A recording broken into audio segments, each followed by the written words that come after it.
Hello everyone. Just let some people sit down.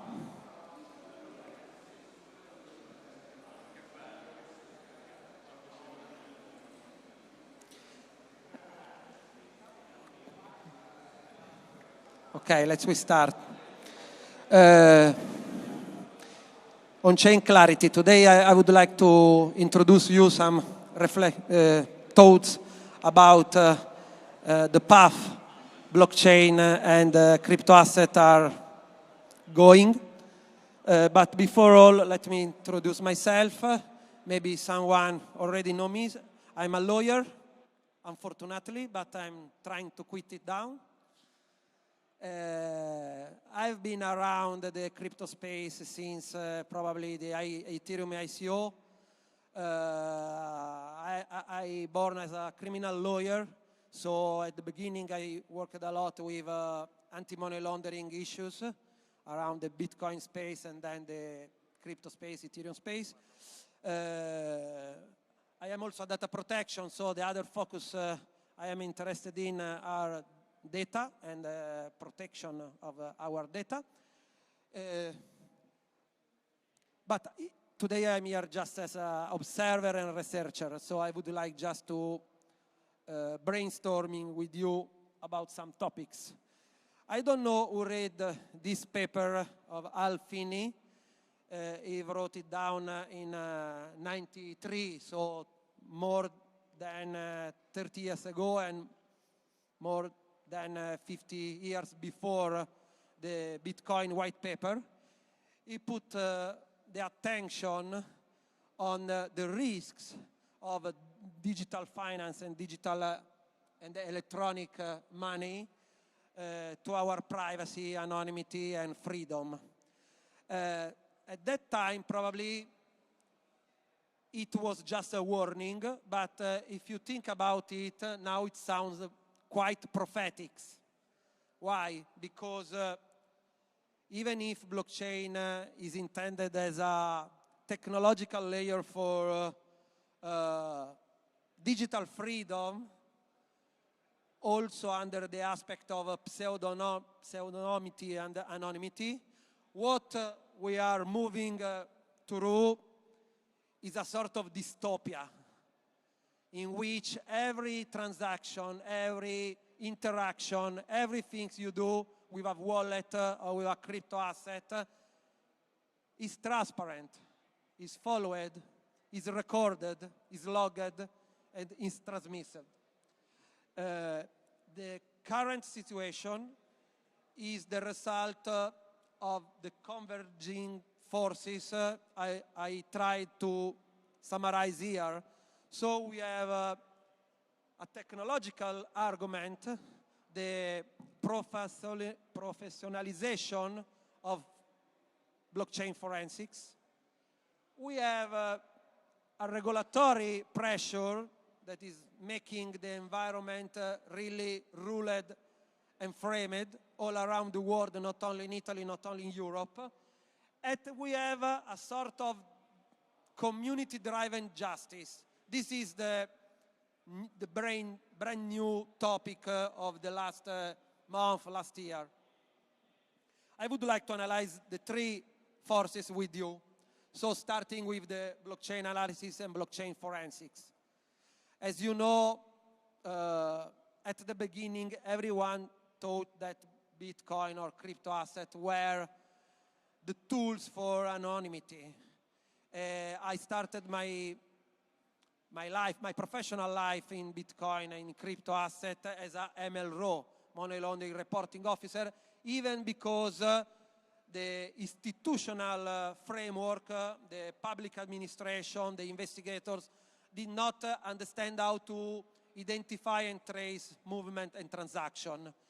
Now, blockchain forensic analysis are fully fledged discipline, providing a sort of industry of intelligence.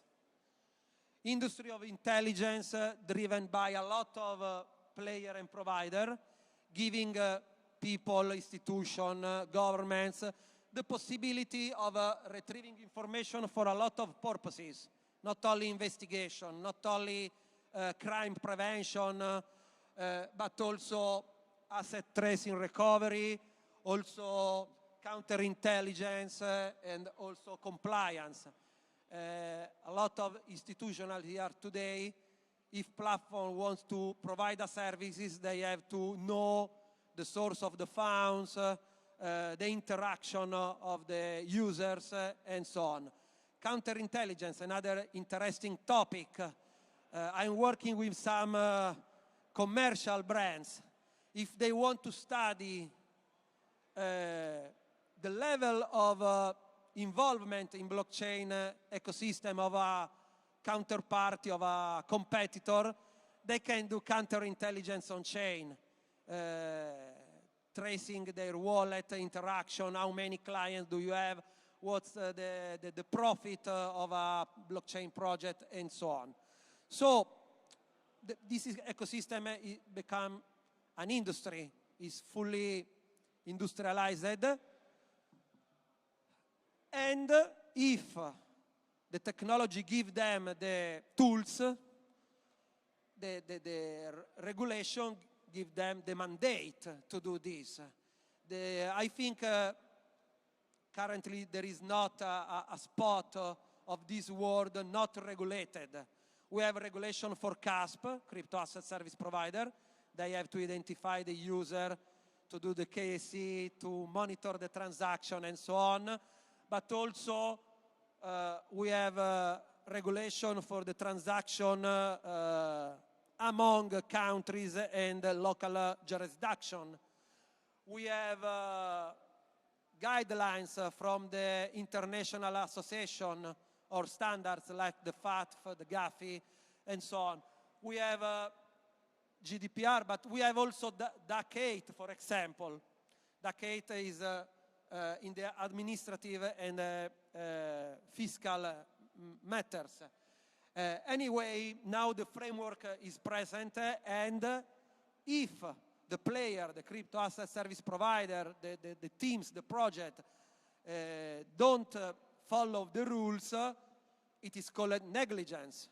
So it is not just an option. You can decide if you use blockchain analysis and forensic for compliance with the regulation, but it's mandatory. And then we have the third phenomenon, recent, brand new, that is this sort of community-driven intelligence and investigation. The hack of Bybit is a good example, no? People share their knowledge, their information, their capacity, their time to work together to find the solution of an incident, a crime, something wrong. And it's quite simple, because if investigators are 10 people, 1 law enforcement in Italy, and so on, if you put the attention of a lot of people on a phenomenon, it is possible to trace wallet, to trace transaction, to recovery fund, to understand and decipher complex phenomena like, for example, the bridge or the DeFi world, and so on. Moreover, there are marketplaces for intelligence as a service. So user, institution, providers, companies can set a bounty, staking some value, and asking people to help them in the investigation.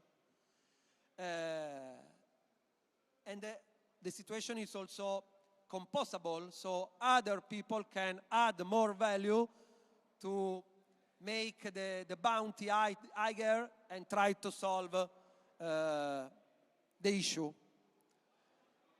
At current stage, it's not important if you are the US government or Vitalik Buterin or Marco Tullio Giordano.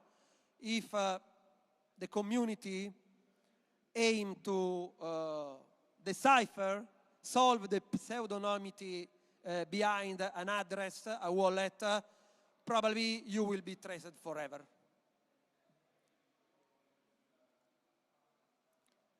And now the matter. But apart from the words of Alfine in '93, we tried together in the last 5-10 years to create a decentralized ecosystem, free of rules and pseudo-anonymous. How can all this disintermediation coexist with all this clarity, all with this transparency? Can both the world and both the path coexist in the same reality?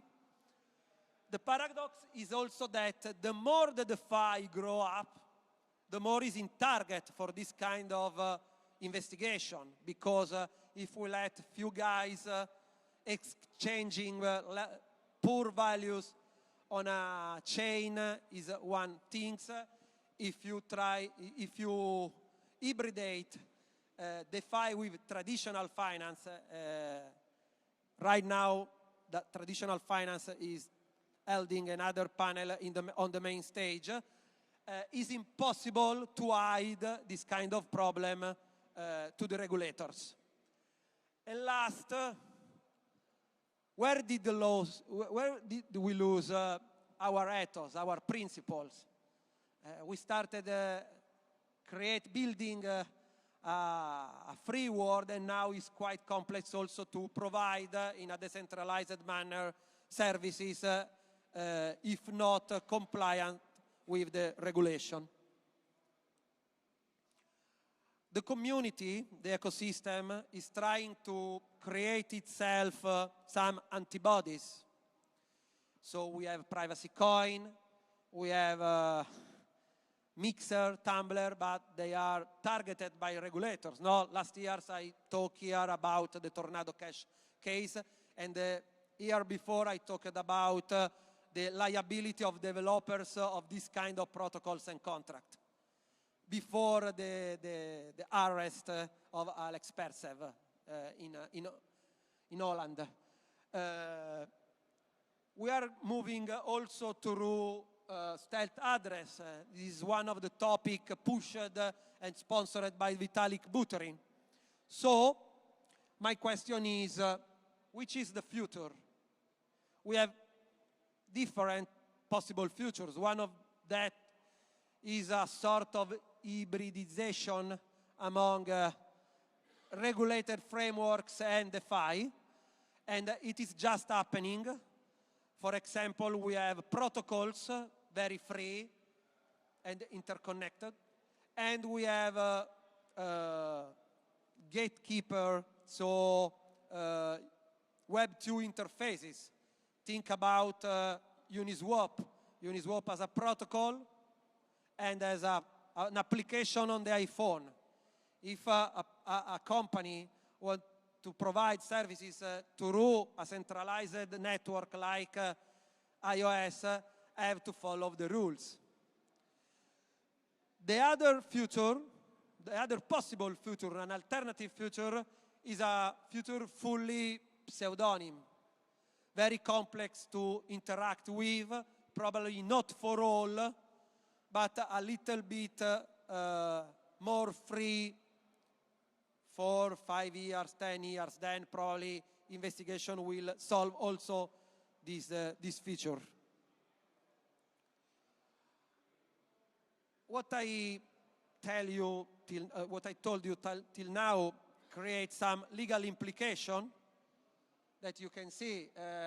In DeFi, it is KYC, anti-money laundering, mandatory or not? It is possible to implement in a decentralized, disintermediate, pseudonymous world. Can we enforce the mandatory KYC? I don't know, we will see. But we are trying to solve this. There are a lot of protocols subjected to, I don't know, liquidity pools subjected to KC. You cannot interact or provide liquidity in a pool if you don't pass through a KC or know your business for organization. If a protocol, a service, a company is not compliant, who is responsible for that? Is responsible the developer, or the developer is just enforcing the request of the DAO?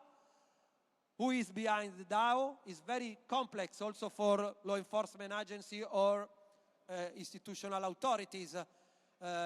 Who will bring in court?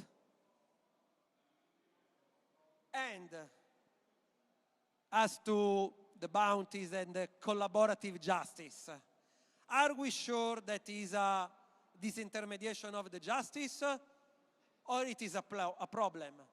Because blockchain analysis and blockchain forensics work on heuristics layer. And so if 10 people, 100 people, 1 million people say that you are guilty for something, it's the same that if one judge says that you are liable. I am quite worried about this kind of decentralized vigilantism. We have a lot of security people saying who is guilty for what. I trust in law enforcement, I trust in authorities. Maybe I don't trust on a pseudonym on a forum. Some final thoughts. I think that the DeFi should not ignore what is going on in the real world. And we must embrace the challenge and try to comply with creativity. We need to create some on-chain compliant networks. Framework, sorry. What I meaning? For decades, legal informatics like me told that code is law. I think that we must bring law into the code. So codify protocols and services, DeFi protocols and services, with already the constraints asked by the regulators. You cannot connect your wallet if you don't pass through KC gateway, if you want to provide a centralized services. It doesn't mean that if a smart contract is uploaded on the blockchain on an address, people can freely interact with that address and that protocol without providing identification. The two things are on the two sides of the river. We can have a regulated DeFi and a free DeFi. Probably it is not the solution because these two worlds cannot enter in contact the one with another. So people can choose if to go in the clean and regulated part of the city or in the very dangerous neighbors. I am a libertarian, so in my opinion, everyone can decide. I am a criminal lawyer. Everyone can decide also to commit a crime, taking in mind the consequence of his actions. And so my idea is that we are going through a programmable regulation, even because the power of the community, the power of this world, is that sometimes the community can decide to change the protocol trying to be compliant with the regulation. I brought this example, is privacy pool. Privacy pools is Tornado Cash 2.0. It's the new level of mixers. Is highly sponsored by Vitalik Buterin. They created the pools, allowing people, users, to withdraw their token into the pool if is present a bad actor. So leaving alone the bad actor. If we leave alone who want to do money laundering on a pool, he cannot money laundering their money because he's alone into the pool and law enforcement can identify his transaction, his wallet, and the source of its found. So I think it will be an interesting year, this year and the next, even because regulation like travel of found, DAC8 and so on are entering in place. I don't know what will be the future, but we are here to think about it together. Thanks for your attention. If someone wants to make some consideration here,